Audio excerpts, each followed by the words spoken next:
Rosalinda. Maraming salamat sa mga rosas na yan na nagawang pangitiin ka huli sa kabila ng mga nangyayaring masama sa iyo.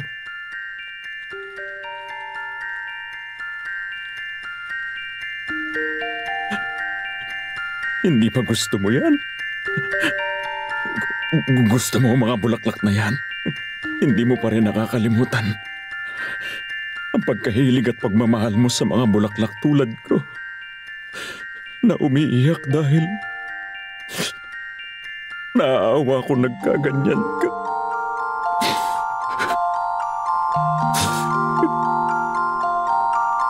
Ilalabas ko siya ngayon at iuwi sa bahay. Pumayag na ang doktor na umuwi siya. Pero may pag-asa bang gumaling siya kung nandun siya sa bahay? Hindi sigurado yung doktor. Baka daw makabuti sa kanya. Gusto kong isipin na kapag nandun kami, magkakaroon ng epekto at bumalik na sa dati ang isip niya. Kung ako sa'yo, hindi ako aasa masyado. Kailangan niyang gumaling, Gerardo. Eh kung dali mo siya sa mental hospital para dun siya... Hindi. Diyos ko. Ayoko. Maaalagaan siya ng husto dun at meron silang espesyalista. Hindi. Gusto ko kasama ko siya. Mas kinakailangan niya ng pagmamahal at ng seguridad kaysa sa ibang bagay at ibibigay ko yon kahit anong mangyari. Gusto ko na makita siyang masaya ulit tulad ng dati. Nawawala ang lahat ng mga galit ko kapag nakikita ko nakangiti siya. Ang halik niya kung paano siya makatingin sa akin. Nawala yon lahat. Pero ibabalik ulit yon. Alam ko na babalik ulit yon.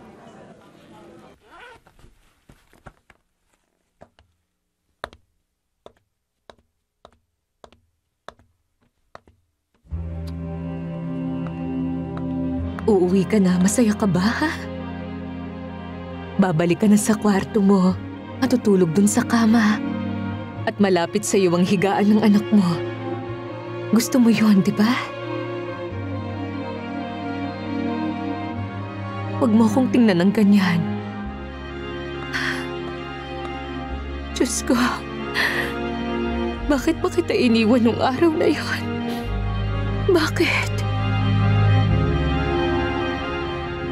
Ito ang mga damit niya. Sana wala ka nang nakalimutan, Lucy. Wala na po, wag na kayo mag-alala. Anong oras makakauwi si Rosalinda sa kanila? Mga 4:00. Gusto ko buhat-buhat ko tong bata pagdating niya. Bibilisan ko na. Hindi. Huwag ka mag-alala. Tutulungan ka namin dyan. Magta-taxi ka? Hindi, ihahatid daw po ako din ni Anibal. Anibal? Parang madalas kayo magkasama ni Anibal nito mga nakaraan. Kaysa kay Fedra na girlfriend niya. Kailangan ko na pong umalis.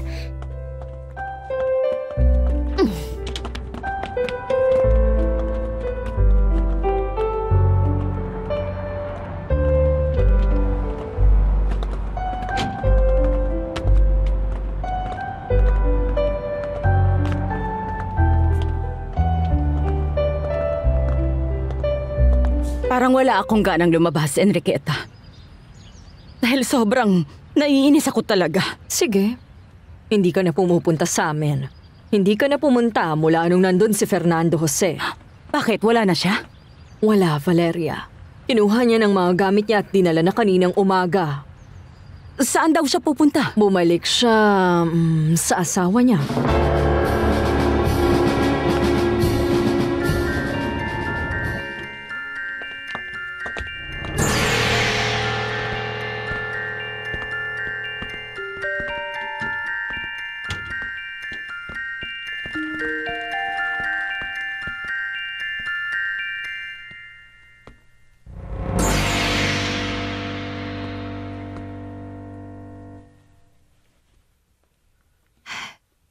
Halika na sa kwarto mo.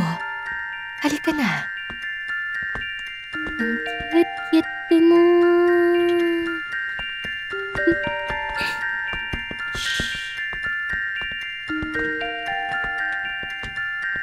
Rosalinda! Wag. Wag mo muna siyang salubungin at kausapin. Hayaan mo munang magmukhang normal ang lahat hanggat maaari. Ang bata. Natutulog sa kuna niya. Gusto mo siyang makita? Ayaw mo? Wala siya. Silipin mo. Hindi, ayoko. Sige, hindi na. Ayoko. O sige, halika. Mahiga ka na muna. Mahiga ka at magpahinga. Sige, ganyan nga. Sige, mahiga ka na. Akin ang paa mo. Huwag kang mag-alala, ha? Subukan mong matulog.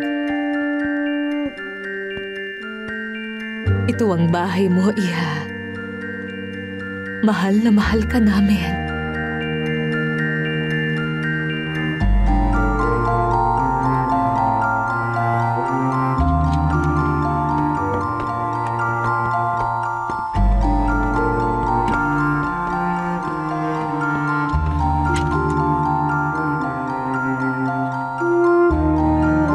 Babalik si Fernando Jose sa apartment kasama ang asawa niya. Kung ganon, nilabas na pala siya sa ospital. Sinabi ba ni Gerardo kung ano ang kalagayan niya? Ay, sabi niya ganun pa rin. Wala pa rin siya sa tamang katinuan. Wala siya nakikilala na kahit sino. Bihira din siya magsalita at kumilos at palaging nakatulala. Hindi naman mahina ang isip ng anak ko para sumama sa isang babaeng wala sa katinuan buong buhay niya. Pero Valeria, nagpakasal siya dun sa babae. Pero baliw na siya. Pwedeng maging dahilan yon para mag-divorce sila. Pwede siyang mag-file ng annulment at mawawala na sa kanya ang babaeng yon sa lalong madaling panahon. O paano po? Tawagan niyo na lang ako pag kailangan niyo ako. Maraming salamat, Lucy. Paalam, Ate tita. tita. Bye. Ingat.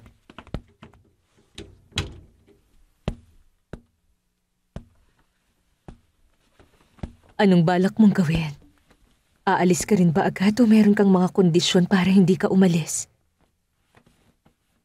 Hindi ako aalis nang walang kahit anong kondisyon. Paano naman sa akin? Alam kong galit ka, Fernando Jose. Tinatanggap mo si Rosalinda pero ako hindi. Ako, hindi mo mapapatawad, tama? Alam kong mali ang nararamdaman ko at hindi dapat Soledad. Dahil napakahabang panahon kong isinusumpa ang pangalan mong yan at lalong lumalaki ang galit ko sa iyo habang tumatagal. Hindi madali. Hindi madali para makalimutan lahat yon. Pero ito ang totoo. Sinusubukan kong kalimutan ang mga yon, Soledad. At pasensya na dahil hindi madali sa akin yon. Ang pakiusap ko lang, hayaan mo kung makasama ang anak ko sa mga ganitong pagkakataon. Kailangan niya ako. Kailangan ko siyang tulungan. Kung gumaling siya, lalayo na ako. Hindi na ako magpapakita para hindi na ako makahadlang sa inyo. Pinapangako ko. Hindi niyo kailangang mangako sa akin. Ang gusto ko ngayon, dito lang kayo at tulungan akong iligtas si Rosalinda sa pagkabaliw. Magtutulungan tayo, Fernando Jose. Dahil pareho tayong nagmamahal sa kanya. Pareho kaming dalawa ni Mama na merong galit sa'yo. Tapos sa'yo, ganito. Pagmamahal. Magiging maayos ang lahat. Magtiwala ka. Napapaligiran tayo ng pagmamahal, malasakit. Nandiyan ang Diyos para tumulong.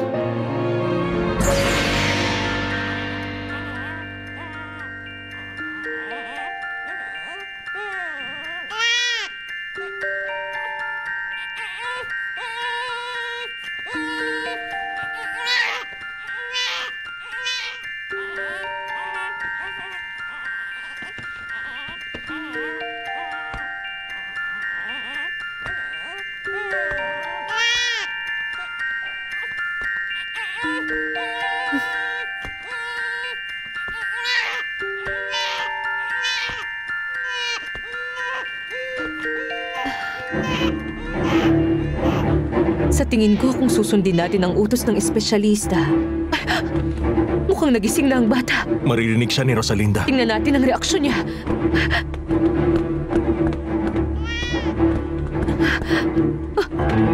Nilak niya ang pinto. Rosalinda, pakiusap! Diyos ko, anong nangyayari sa loob? Buksan mo to, Rosalinda! Sige na, Iha, buksan mo! Bilis na! Buksan mo, Fernando Jose! Lumayo ka ng konti.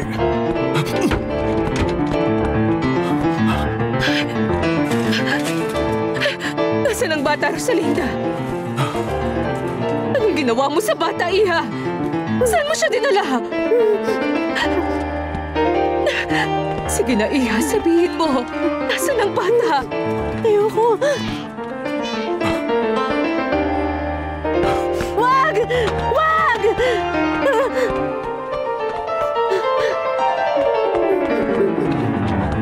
Kunin mo ang bata, Fernando Jose. Rosalinda! Wag!